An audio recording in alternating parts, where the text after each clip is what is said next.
అమ్మయ్య మనం ఇంక నూకలు కొనుక్కోక్కర్లేదు, సోనా మసూరి కొనుక్కోవచ్చు, బజార్కి వెళ్ళి మంచి కూర తెచ్చుకోవచ్చు అని ఒక రిలాక్స్డ్ టైం ఎప్పుడు స్టార్ట్ అయిందండి మీకు? నేను జబర్దస్త్ లో 3-4 ఎపిసోడ్ చేసిన తర్వాత 12 ఎపిసోడ్లు అయిపోయిన తర్వాత ఐ హ్యాడ్ ఏ కాన్ఫిడెన్స్ పులాన్ we can serve in industry. ఎందుకంటే I got a good name, 4 సినిమాలు ఆ నేమ్ తో ఆ ప్రోగ్రామ్ చేశానని చూపించడానికి ఎపిసోడ్ అయినా ఉంటుంది, రికార్డ్ ఉంటుంది, రికార్డెడ్ ప్రోగ్రామ్ కాబట్టి ఓకే చూపించుకున్నాను. కాబట్టి నేను ఎంతో కొంత బతకడానికి ఇబ్బంది లేదు, ఇంకా ఆ పేరుతో అయినా 4 సినిమాలు చేసుకుంటాను. ఎంతో కొంత ముందు ఇచ్చే రూపాయి కంటే కొద్దిగా 50 పైసలు ఎక్కువ అడిగైనా మనం హ్యాపీగా సర్వ్ అవ్వచ్చు, రెంట్ కట్టుకోవచ్చు, హ్యాపీగా ఫ్యామిలీని జాగ్రత్తగా చూసుకోవచ్చు అని కాన్ఫిడెన్స్ వచ్చింది సార్. జబర్దస్త్ 4-5 ఎపిసోడ్లు అయిపోగానే ఒక 10 ఎపిసోడ్ అయిన తర్వాత I had a confidence I can serve in industry. అవునా? Good good. అయితే మీరు నార్మల్ గా మీ అంటే ఏదైనా ఏదో మానవ సంబంధాలన్నీ ఆర్థిక సంబంధాలే అంటారు, ప్రతిదీ రిలేటెడ్ టు మనీ కదండి.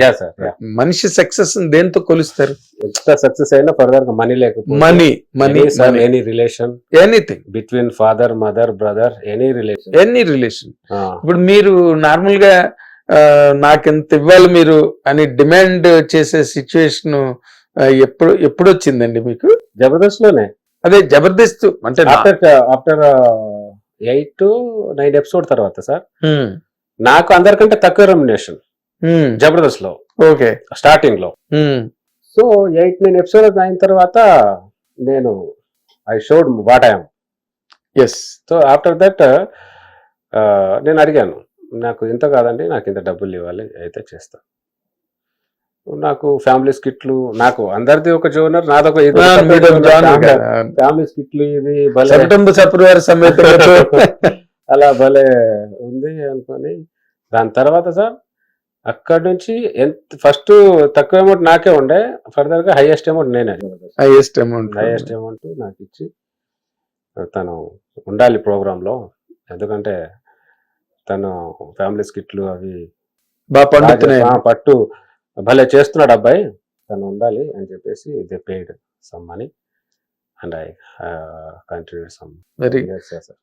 ఇప్పుడు తర్వాత ఇది ఓ పక్కన కెరీరు, వేషాలు, జబర్దస్త్, డబ్బులు, రెమ్యునరేషన్లు, ఫర్దర్ సినిమాలు, ఇవంతా గొడవ పక్కన జరుగుతుంటుందండి.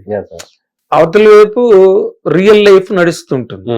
అంటే ఇంటి దగ్గర అమ్మ నాన్న ఎప్పుడు రా పెళ్లి అని అడుగుతుంటారు. ఆఫ్టర్ మ్యారేజ్ నేను జబర్దస్త్ లో ఎంటర్ అయ్యాను సార్. నేను పెళ్లి చేసుకున్న 1.5 year తర్వాత నాకు జబర్దస్త్ వచ్చింది. అంటే ఈ స్ట్రగుల్ టైమ్ లో చేసుకున్నారండి? Before 1 year Jabardasth 1 year before, అంతే. ఏ నమ్మకంతో? అంటే నార్మల్ గా చేసుకుందాం అనుకుంటా. నేను యాక్చువల్లీ నా 2 తమ్ముళ్ళకి ముందే పెళ్లి చేపించేస్తాను, నా మీద డిపెండ్ అవ్వద్దు, నాకంటే చిన్నోళ్ళకి ఫస్ట్ మీరు చేసుకోండి, నాకు తెలియదు. నేనేంటంటే సార్ నేను ధనరాజ్, వేణు, రమేష్ మేమేంటంటే సమ్ ఆడియో రిలీజ్ లో స్కిట్లు చేసేవాళ్ళం. అవును, ఐ రిమెంబర్ అప్పట్లో. సో ఆ స్కిట్లు చేసి సమ్ ప్రోగ్రామ్ చేసేవాళ్ళం, దానివల్ల సమ్ స్పెషల్ షోస్ చేసేవాళ్ళం. దానివల్ల నెలకు ఎంతో కొంత వస్తుంది, 10-12 ఏళ్ళు అయితే వస్తుంది. వచ్చినా కూడా ఆ డబ్బులు వచ్చినా చాలు, 5,000 రెంట్ వెళ్ళినా 4-5 తో మనం మెయింటైన్ అవ్వచ్చు. సమ్ ప్రోగ్రామ్స్ కూడా వెళ్ళే వాళ్ళం. Dhanraj Venu they got name కదా సార్, ఆర్టిస్ట్ గా. సో ఏదైనా ప్రోగ్రామ్ ఉన్నా వాళ్ళ టీమ్ లో నేను వెళ్తుండేవాళ్ళు సార్, యూజ్టుగా విద్యం. సో ఆఫ్టర్ దట్ ఆ కాన్ఫిడెన్స్ వచ్చిన తర్వాత నేను మ్యారేజ్ చేసుకున్నాను. మ్యారేజ్ చేసుకుని 1.5 year తర్వాత I got A Jabardasth opportunity. Okay, అంటే నార్మల్ గా ఇప్పుడు మీరు చేసుకోవడానికి ప్రిపేర్ అయిపోవచ్చు, కానీ మిమ్మల్ని చేసుకోవడానికి కూడా అవతల వాళ్ళు ప్రిపేర్ అవ్వాలి కదండి. అయ్యారా? అవుట్ ఆఫ్ పర్సన్ చేసుకో, మా అత్త కూతుర్నే చేసుకుంటారు. ఓకే, అమ్మ మీరు చాలా చోట్ల బాగా సేవ్ అయిపోయారండి. మొదట రైటింగ్ దగ్గర, తర్వాత మెడిటేషన్ తర్వాత మూడోది ఫ్యామిలీ రిలేషన్. అంతే అండి, ఇబ్బంది లేకుండా మనకు ఏదున్నా వెతుక్కోకుండా ఇబ్బంది పడకుండా కొద్దిగా ఒక సేఫ్ వేలోనే జోన్ లోనే అంటే మీకు రిలేషన్ కాబట్టి ప్రతి దానికి మీరు ఆన్సర్ చెప్పుకోనక్కర్లేదు అంతే సార్ కదా. కానీ అందుకే మీ ఫ్యామిలీ స్కిట్స్ బాగా పండడానికి కూడా అది కారణం అనుకుంటున్నాను నేను. ఫ్యామిలీ స్కిట్ సార్ నేను నాకు బాగా నేను బాగా మా పక్క పల్లెటూరు తండా.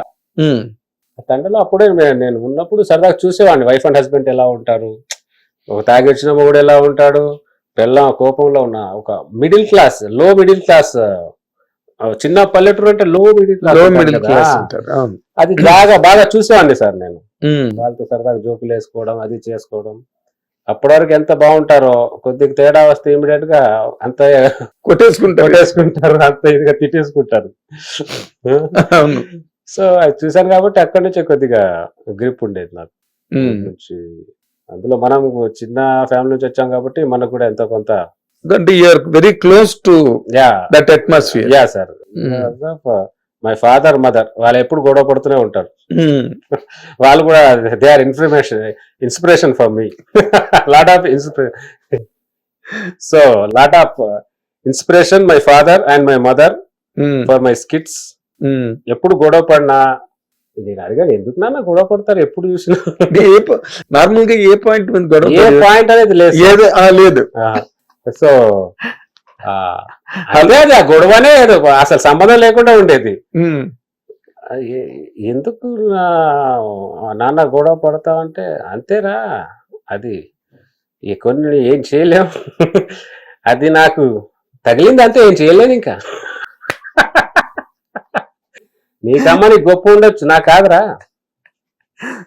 భర్తను ఎలా చూసుకోవాలో తెలియదు, కొడుకుని బాగా చూసుకోవాలని తెలియదు, భర్తను ఎలా చూసుకోవాలో తెలీదా? తెలియదు అంటాడు నాన్న. ఓకే. ఓకే కాబట్టి నా అమ్మ నాన్న ఇప్పుడు. సో మీరు ఇంట్లో ఫ్యామిలీ డ్రామా చూశారు, అవును సార్, సొసైటీలో మీ తండాలో అవును అన్ని చూశారు మీరు బాగా. అవును వాటి ఇన్స్పిరేషన్ అన్నమాట ఇది. Yeah sir, yeah. ఇంకొకటి అండి, అంటే ఇది నేను మిమ్మల్ని ప్రొవోక్ చేసి అడిగినట్టుగా ఉంటుంది. ఓకే. మీరు చెప్పే సమాధానం విన్న వాళ్ళకి ఈయన అలా మాట్లాడించాడనో లేకపోతే ఈయనేంటి ఇలా చెప్పాడనో అనుకునే అవకాశం ఉన్న ప్రశ్న ఇది. Okay sir. ఎలాగంటే జబర్దస్త్ కి మీ వల్ల సపోర్ట్ అయిందా, మీకు జబర్దస్త్ సపోర్ట్ అయింది సార్? జబర్దస్త్ కి నేను ఎంత సపోర్ట్ అయ్యానో తెలియదు కానీ జబర్దస్త్ మాత్రం నాకు బాగా సపోర్ట్ అయింది. అది లేకపోతే ఈరోజు నేను లేను. మళ్ళీ స్ట్రగుల్ స్టేజ్ నా జీవితాన్నే మార్చేసింది జబర్దస్త్ అనే ప్రోగ్రామ్. నా జీవితాన్ని కాదు సార్, ఒక 40-50 మంది కుటుంబాల పిల్లలు ఇల్లు కొన్నారు చక్కగా. ఈరోజు ఎంతో కొంత ఎవ్రీ మంత్ ఎర్నింగ్ చేసుకుంటున్నారంటే సమ్ ప్రోగ్రామ్ చేసుకుంటూ మనీ పరంగా కానీ సమ్ వాళ్ళ ఫ్యామిలీని చక్కగా చూసుకుంటున్నారు because of only Jabardasth sir. It has given lot of life, lot of people. There is a 40-50 members in Jabardast sir. They got good life from the Jabardast. Okay. Yeah sir. Say always నేను ఎప్పుడు జబర్దస్త్ నా ఇప్పటికీ ఆలోచిస్తాను, అదే programme లేకపోయి ఉంటే ఇప్పటికి నేను స్ట్రగుల్ చేసి అని ఆలోచిస్తాను సార్. అంటే ఎవరిచ్చేవారు మనకి ఏం చేసేవారు తెలియదు, బట్ ఏదో చిన్న చితుకు చేసేవాడిని మాత్రం అంత హ్యూజ్ గా నేమ్ సంపాదించేవాడిని కాదు. అదే ఏదో మీరు అన్నట్టు చిన్న చిత్ర. Yeah sir. ఈ రోజు చమక్ చంద్ర అంటే ప్రతి ఇంట్లో ఒక అబ్బాయి లాగా, ముస్లింలు పెద్దవాళ్ళ దగ్గర నుంచి పిల్లల వరకు హౌస్ హోల్డ్ నేమ్ అండి చమక్ చంద్రన్. అది ఒక ఎక్కడ ఆడియన్స్ లో వెళ్ళింది sir. Some families come to మీ చమక్ చంద్ర గారు ఫస్ట్ నవ్వుకుంటూ వస్తారు నా దగ్గర. అది ఎంత ఫస్ట్ నేను చూడగానే ఒక పాజిటివ్ వైబ్రేషన్ వాళ్ళలోనే అక్కడి నుంచే స్టార్ట్ అయిపోయినట్టు. ఒక కమెడియన్ కు అదృష్టం ఏంటంటే సార్, కమెడియన్ చూసి నవ్వుతారు ఫస్ట్. అవును, ఒక క్యారెక్టర్ ఆర్టిస్ట్ కు ఉండదు, అది విలన్ కు ఉండదు, భయపడతారు. కానీ కమెడియన్స్ అంటే సరదాగా నవ్వుతారు వాళ్ళు. చంద్ర గారు రాయండి అని చెప్పి వాళ్ళు అక్కడి నుంచి నవ్వుకుంటూ వచ్చి పలకరిస్తారు. అంటే ఒక ఆహ్లాదంగా తెలియని ఆనందాన్ని అప్పటికే మమ్మల్ని చూడగానే ఫీల్ అయిపోతారు వాళ్ళు. అవును. సో ఈరోజు ప్రతి ఇంట్లో నా పేరు, ప్రతి ఫ్యామిలీలో 2-3కైనా నా పేరు తెలుసు అంటే అది చిన్న రికగ్నైజ్ కాదు సార్, చిన్న రికగ్నిషన్ కాదు, బ్యూటిఫుల్ రికగ్నైజ్, బ్యూటిఫుల్. సో నాకు Jabardasth it is my mother అంతే. అమ్మ జన్మనిస్తే జబర్దస్త్ పునర్జన్మనిచ్చింది. సూపర్. మీ సంస్కారం అది. Yeah. ఎందుకంటే Right. అది గుర్తు పెట్టుకుని ఇప్పుడు మీరంటే ఒక సర్టన్ స్టేజ్కి వచ్చారు. Yeah, sir. మీరు అన్న అలాగా కాదనలేరేమో, నేను చాలా కాంట్రిబ్యూట్ చేశానండి జబర్దస్త్కి అని మీరు అన్నారు అనుకోండి, కాదనలేరేమో జనాలు. ఎందుకంటే అంటే ఎంత టాలెంట్ ఉన్నా మనకి అది బయటికి చూపించే Platform. ప్లాట్ఫామ్ లేకపోతే నువ్వు ఎంత టాలెంట్ ఉన్నా వేస్టే కదా సార్. Correct. అలాంటి వాళ్ళు చాలా మంది ఉండిపోయారు ప్లాట్ఫామ్ దొరకక. సరే Correct. దేవుని వల్ల నాకు జబర్దస్త్ దొరికింది, కరెక్ట్. నేను చూపించుకున్నాను కాబట్టి బయటికి రావడానికి నాకు స్కోప్ అయింది. కాబట్టి ప్లాట్ఫామే ఇంపార్టెంట్ సార్. నేను ఇంత ఇది చేసేస్తాను, నాకంటే గొప్పగా చేస్తాడా, ఇవన్నీ రూమ్లో కూర్చొని వచ్చాడు